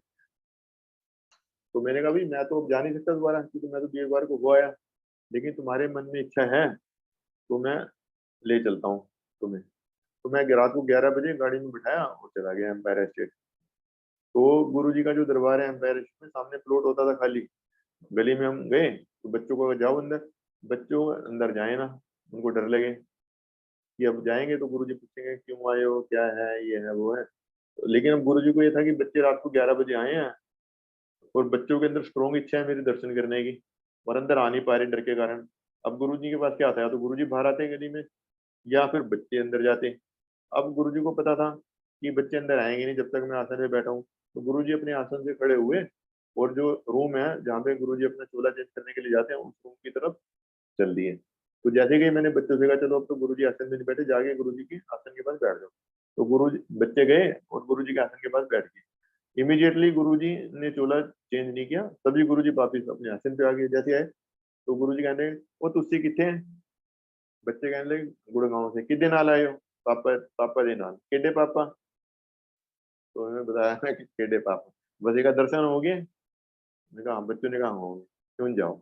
अब आप देखो कि बच्चों को भी मतलब रात को 11 बजे इतनी दृढ़ इच्छा हुई गुरुजी के दर्शन करने की, और गुरुजी ने रात को 11 बजे उनको अपने यहाँ बुलाया और 11:30-12 बजे दर्शन भी दिए। तो और कौन मतलब ऐसा कर सकता है कि बच्चों की छोटी छोटी इच्छा को पूरा करना। गुरुजी हर उसका ध्यान रखते हैं। ये तो मैंने एक्सपीरियंस सुनाए हैं वो, जो मेरे अपने साथ व्यतीत हुए हैं हमारी फैमिली के साथ। उसके बाद में अब थोड़ा सा 5-10 मिनट का टाइम है मेरे ख्याल से, तो एक मैं अपनी डॉटर का सुनाता हूँ और अपने बेटे का सुनाता हूँ। मेरी बेटी है, उसका नाम गुरुजी ने चेंज किया, और उसका नाम 10th के बाद चेंज हुआ गुरुजी की कृपा से। और 10th के बाद नाम चेंज करना बड़ा डिफिकल्ट होता है, लेकिन गुरुजी की कृपा से नाम चेंज हो गया। उसके बाद उसकी बीकॉम ऑनर्स में एडमिशन दिलवाई गुरुजी ने, वो बड़ी आसानी से होगी। फिर उसके बाद उसको एमबीए करवाई। गुरुजी ने कहा था भाई तू एमबीए करना। उससे पूछा था गुरुजी मैं सीए करूँ या एमबीए करूँ, गुरुजी ने कहा था एमबीए करना। तो उसकी एमबीए में बहुत बढ़िया जगह एडमिशन करवा दी गुरुजी ने, गुरुजी की कृपा से हुई, अदरवाइज उसकी हो नहीं रही थी, लेकिन गुरुजी ने करवा दी। उसके बाद जब बेटे की एमबीए हुई उस टाइम भी रिसेशन चल रही थी। रिसेशन होने के बावजूद भी गुरुजी की कृपा से उसको 3 जगह से प्लेसमेंट लेटर मिल गया। क्रिसिल का था, रिवेल इंडिया का था, बैंक ऑफ बड़ौदा का था। और फाइनली उसने ये था कि चलो बैंक ऑफ बड़ौदा सरकारी है, तो उसने बैंक ऑफ बड़ौदा में ज्वाइन कर लिया। तो गुरुजी ने उसका नाम चेंज करवाया। फिर गुरुजी ने उसकी +2 में उसको टॉप करवाया। फिर बीकॉम ऑनर्स में उसको फर्स्ट डिवीजन से क्लियर करवाया। उसके बाद एमबीए करवाई। फिर प्लेसमेंट करवा दी, रिसेशन होने के बावजूद 3 जगह उसकी प्लेसमेंट करवा दी। उसके बाद जब मैरिज हुई, मैरिज में गुरुजी ने ये प्रेजेंस फील करवाई कि हर जगह गुरुजी खड़े हैं या सारा फंक्शन गुरुजी मैनेज कर रहे हैं। क्योंकि जब उसकी बेटी की शादी हुई तो बहुत जबरदस्त बारिश थी, तो हमने जो प्रोग्राम किया हुआ था ओपन में भी था, अंदर भी था। तो बैंकेट हॉल वाले भी कहने लगा सारा प्रोग्राम अंदर कर लो। जिनका कल प्रोग्राम था बहुत मतलब सही नहीं हुआ क्योंकि बारिश हो गई थी, तो आप अंदर। हमने कहा नहीं, हम हमें नहीं अंदर करते, हमारी बारिश हो नहीं सकती हमारे प्रोग्राम में, क्योंकि गुरु जी का हाथ सिर के ऊपर है। और वही हुआ कि बेटे की विदाई तड़के में 5 बजे के करीब हुई है। जैसे ही उसको गाड़ी में बिठाया इतनी जबरदस्त बारिश हुई, और गुरु जी ने दिखा दिया कि बारिश मैंने रोक के रखी हुई थी। मतलब इतना बढ़िया मौसम गुरु जी ने किया हुआ था कि पूछो मत। और जैसे ही विदाई हुई उसको गाड़ी में बिठाया, एकदम बहुत मूसलाधार बारिश शुरू हो गई। तो ये है गुरु जी की कृपा। उसके बाद मैं एक बेटे का भी बता देता हूँ। जो मेरा बेटा है उसने +2 की, +2 के बाद ये था कि कौन सा स्ट्रीम ले, तो उसने ये था कि इंजीनियरिंग कर ले। तो इंजीनियरिंग के उसने एआई ट्रिपल ई का एग्जाम दिया। तो एआई ट्रिपल ई का एग्जाम दिया, तो उसका जैसे रिजल्ट आना था, रैंक आते हैं, तो उसका जो रैंक आया था 5303 आया था। तो जिस दिन रिजल्ट आना था उससे पहले दिन बेटे को ड्रीम दिखा देते हैं गुरुजी। ड्रीम में क्या दिखाया कि तेरा रैंक 5303 है। मतलब गुरुजी ने रिजल्ट डिक्लेयर होने से पहले दिन रात को उसको ये दिखा दिया कि तेरा रैंक ये है, और तेरे लिए एनआईटी कुरुक्षेत्रा में, national institute of technology Kurukshetra में सीट रखी हुई है, और स्ट्रीम भी बता दिया इलेक्ट्रॉनिक एंड कम्युनिकेशन। तो गुरुजी की कृपा से उसका वही रैंक आया जो गुरुजी ने सपने में बताया था, 5302। हालांकि वो आईआईटी में एडमिशन लेने में ज्यादा इंटरेस्टेड था, और आईआईटी में भी उसको एडमिशन मिल रही थी, लेकिन क्योंकि गुरुजी ने कहा था एनआईटी में मतलब लेना और इलेक्ट्रॉनिक एंड कम्युनिकेशन से करना, तो उसने एनआईटी कुरुक्षेत्र से इलेक्ट्रॉनिक एंड कम्युनिकेशन में किया। उसके बाद जब प्लेसमेंट के टाइम पे उसकी शुरू से इच्छा थी कि वो सबसे बढ़िया कंपनी में जाए, तो सबसे बढ़िया कंपनी आती थी स्ट्रीम की, फ्री स्केल, नोएडा की कंपनी। उन्होंने पूरे 2 बच्चे लेने थे, सिर्फ टोटल 2 बच्चे लेने थे पूरे इंस्टीट्यूट से। तो उन दोनों बच्चों में से जो मेरा बेटा है वो सिलेक्ट हुआ, और गुरुजी की कृपा से उसकी उधर प्लेसमेंट होगी। उसके बाद लोग बच्चे क्या करते हैं आजकल, एक कंपनी छोड़ के दूसरी कंपनी में चले जाते हैं राइज करने के लिए कि इंक्रीमेंट ज्यादा मिलेगी या बढ़िया कंपनी है। लेकिन गुरुजी ने यहाँ पे ऐसी लीला रची कि उसको ना जॉब छोड़नी पड़ी, ना कुछ करना पड़ा, इंक्रीमेंट भी होगी और कंपनी भी बढ़िया होती है। कैसे? फ्री स्केल को टेक ओवर कर दिया एनएक्सपी ने। एनएक्सपी कंपनी फ्री स्केल से बढ़िया थी, तो जब एनएक्सपी ने उसको टेक ओवर किया तो ऑटोमेटिकली और बेटर कंपनी में चला गया। प्लस बढ़िया कंपनी के स्केल बेटर होते हैं, तो स्केल भी उसका बढ़िया हो गया। उसके बाद उसने एक कंपनी है बेंगलोर में, एनवीडिया, एनवीडिया है, यूएस बेस्ड कंपनी है।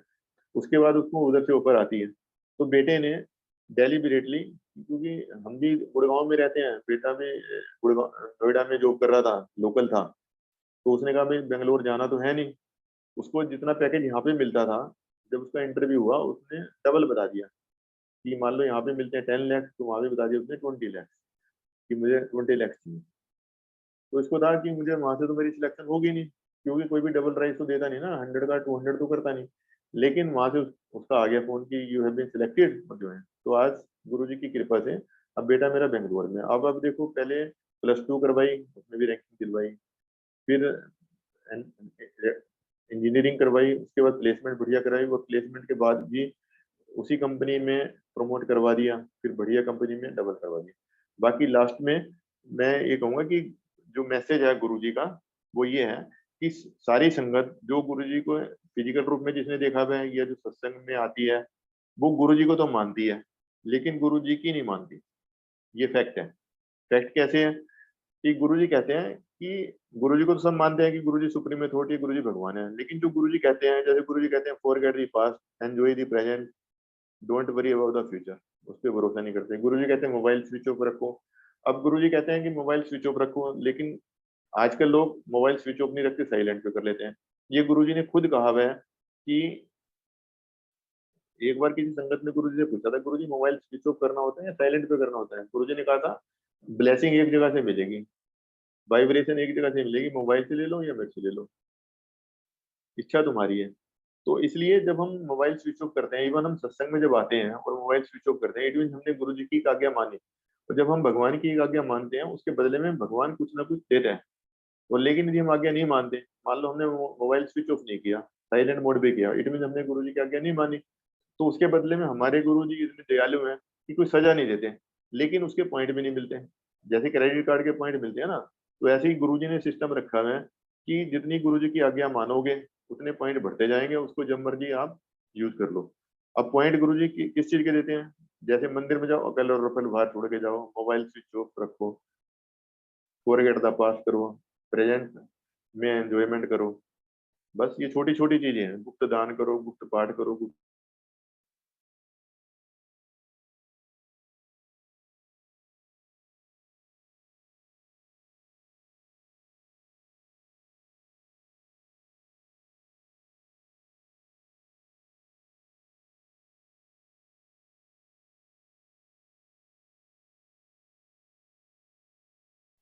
अंकल आप म्यूट हो गए हैं, आप अनम्यूट कर सकते हैं।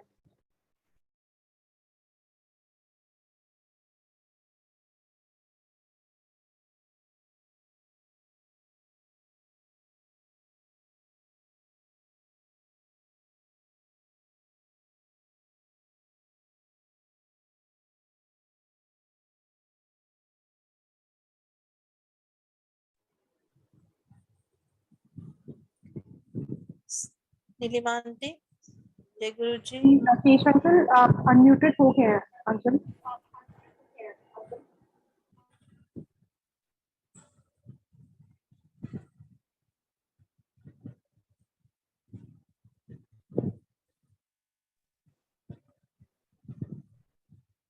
हेलो जी जय गुरु जी अंकल। हेलो। हाँ जी जय गुरु जी। हेलो। हाँ जी अंकल, जय गुरु जी।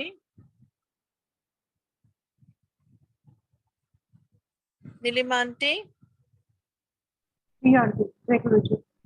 सतीश अंकल को आपने अनम्यूट किया? क्या उनका हैंड रेज हुआ है? आंटी मैंने राकेश अंकल को किया है अनम्यूट। अच्छा ठीक है, तो Rakesh uncle you can unmute yourself if you want to continue please. जय गुरु जी।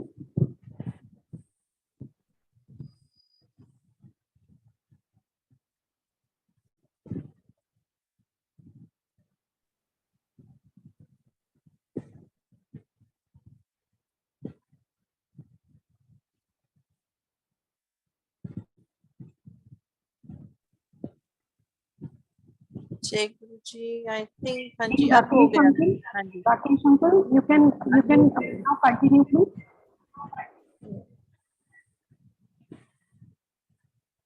अंकल आप हाँ जी। जी राकेश अंकल आप कंटिन्यू कर सकते हैं प्लीज। जय गुरु जी। राकेश अंकल।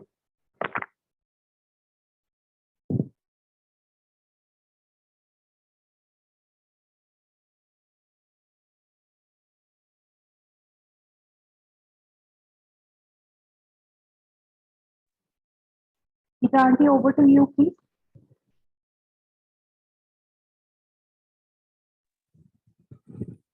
जय गुरु जी। आई थिंक कुछ राकेश अंकल के डिवाइस में या उनके इंटरनेट में कहीं कुछ ग्लिच आ रहा है, कुछ प्रॉब्लम आ रही है। He is not able to join again. But जो भी इतना अच्छा उन्होंने सत्संग सुनाया, उनका बहुत बहुत धन्यवाद।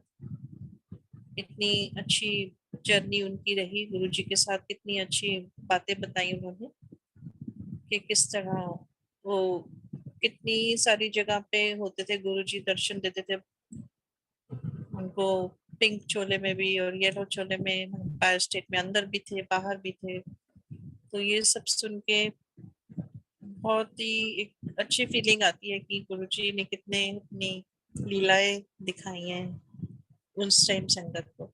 ऐसे तो अभी भी दिखा रहे हैं, बट उस समय उस बिल्कुल प्रत्यक्ष रूप में चल रहा था। तो अंकल का बहुत बहुत शुक्राना। हम चाहेंगे अंकल आप फिर से हमारे इस जूम प्लेटफॉर्म पे, मल्टीलिंगुअल जूम प्लेटफॉर्म पे आए और अपनी जर्नी शेयर करें। Over to you Nilima aunty, आज्ञा दे दिलवा दे।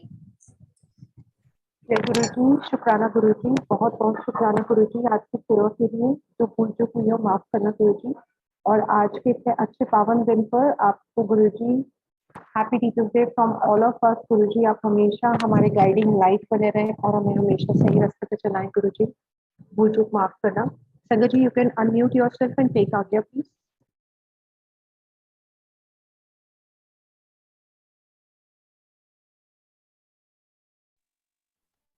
जय गुरु जी, शुक्राना हर पल का। जय गुरु जी, शुक्राना गुरु जी। जय गुरु जी, जय गुरु जी, शुक्राना गुरु जी।